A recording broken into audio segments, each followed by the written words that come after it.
Archbishop Vigano, when he first started to reflect on our situation, saw the abuse crisis and some cover up, and this was crimes that had been committed. Hmm.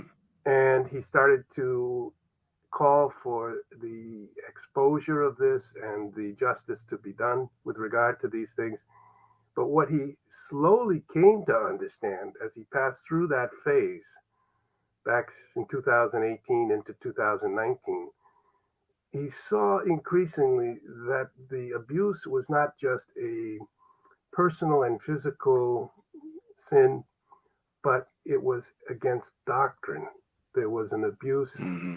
against the doctrine of the church, an apostasy from it, an abandonment of it, and an attempt to change it and to tailor it to new realities. And so the second half of the abuse crisis is not just abuse of individual persons in a terrible way, Hmm. but abuse of the tradition handed down, departing from it with a false doctrine. Yes. No, I agree with that. And I wrote about this issue in an article for Catholic Family News back in 2018 called Sexual Abuse and the Third Secret, a Timely Reminder. Folks can find that on CFN's website, CatholicFamilyNews.com.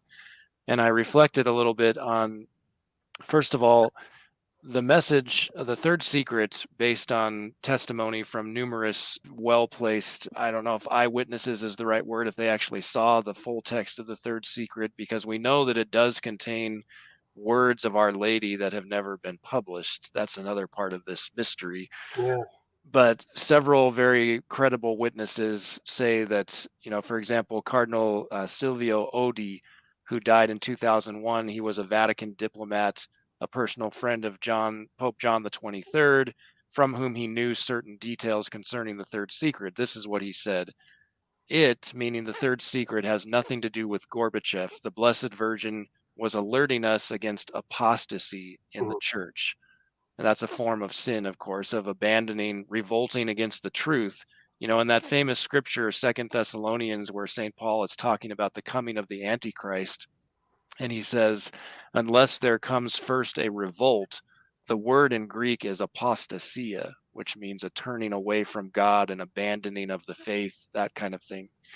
So I was kind of reflecting on the connection between apostasy and moral corruption and essentially asking the question, what does apostasy, meaning loss of faith, have to do with clergy sexual abuse?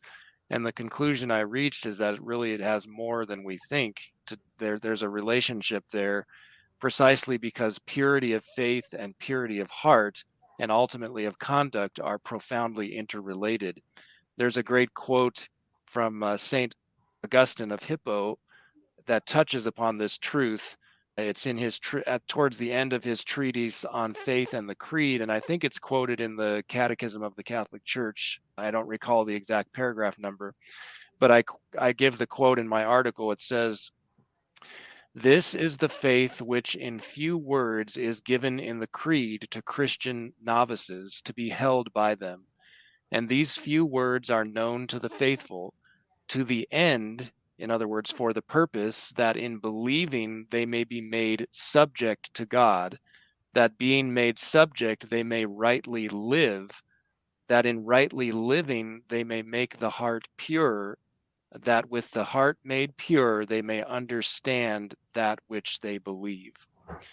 So if our minds are not subject to God through the obedience of faith, then our wills inevitably stray from following the dictates of his law. That's kind of the takeaway from that section of my article.